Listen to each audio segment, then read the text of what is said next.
Alrighty, so I have sanded it all, washed it with a metal prep, taped it, cleaned it off with a tack cloth. Here I am going over the truck with a black paint, and I mixed the paint 8 parts paint, 1 part thinner, 1 part hardener, and I should have added more thinner, that's for sure, because it was coming out thick. The black wasn't so bad, but that red paint was extra thick, and I should have added way more thinner to it. So this is just me going over the whole truck in black. It's a disaster, just what I was thinking. The body is horrific. You can see everything. I should have maybe sanded, there was some sort of strip there. Yeah, whatever, it is what it is. But yeah, I ran in my little compressor, worked not too bad till at the end. I was kind of getting a little bit of moisture. Should have ran just a water air separator kind of thing on it. And yeah, I was having a little bit of problems with the gun. I kind of putzed around with it a bunch. It was working, it wouldn't. So I don't know if the paint was a little bit too thick. I followed the instructions on the tin. I'm using a Napa paint. Yeah, it looks good from far, right? That's what I was going for, just one solid color. So I'm gonna try to come back and now spray red over top of the black. So we'll see how that turns out. So I've been using paint from Napa. It's just a Metal Pro, probably close to a trim clad up here in Canada, or Rust-Oleum paint. So I just followed the directions on the side for mixing. Like, I ain't a paint guru, I'm winging all this. So next is fire engine red, or fire red it says. So we're gonna put that over the black and see what happens. Well, here's the red paint going on, and yeah, it was way too thick. I should have definitely did the 3 parts thinner. It was definitely battling me, and I should have known better, and I should have stopped and definitely thinned it out, but I kept pressing on, and it did take me some time, but I did get it in the end, and it covered very good and very thick, but I definitely should have added just a bit more thinner to thin that paint down. So I sprayed her all red, of course, because that's the most logical thing to do. And don't worry about it if you're missing the black. We're going to get to the sanding, and we're going to get back down to that black paint. So stay tuned. It's going to get a hell of a lot worse than this, people. It's not going to be great. I am not a painter. I'm not a body man, so this is all kind of just winging it, I guess. So I've got the sanding on this thing a little bit here and there in my spare time. I really haven't had a whole pile of time. We've been busy in the shop here doing fixing the regular vehicles. So this is the start to my, I guess, fake patina sanding. I don't really have a method to the madness.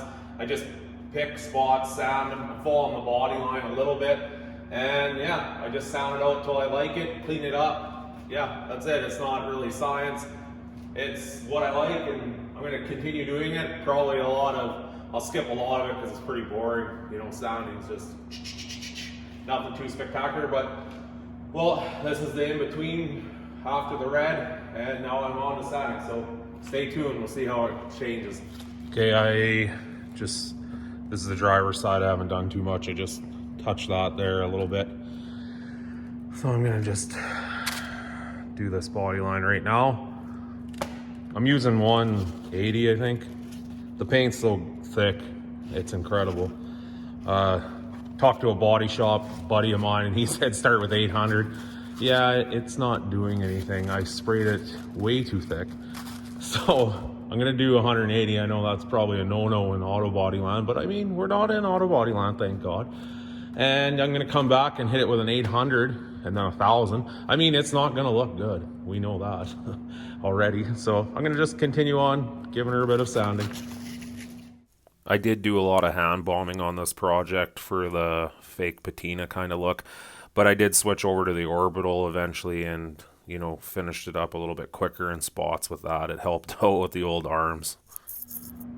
Then I just hit it kind of with a damp cloth to kind of check where I'm at, to give me a good idea where and how it looks, something like that. And I just keep on touching it up to how close I want it, or I am burning through the black. I think I might bleach it or salt it to rust it also. Probably will. So, that's how I do it.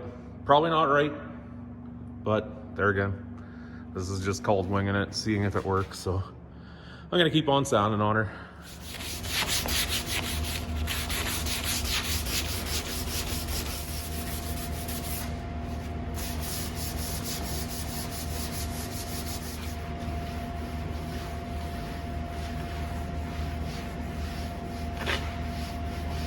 So yeah, just a bit of sanding and wiping it clean. I find that I gotta wipe it clean. Like the paint's so thick that it really gums up everything, and I can't tell, you know, just how bright the black's coming through. So yeah, I'm just gonna keep on going on this and see how she turns out. Stay tuned. Okay, so it's going pretty decent. I ended up using my orbital sander, my round one, 5-inch it. Definitely sped it up. It was a little too slow on the old hand bombing. I don't have the rest of my life to sound it, but it works. It's going. So slow and steady and getting her kind of, you know, getting that black showing through. Okay, the final product, I guess, before I clear it. So this is the way she's gonna look.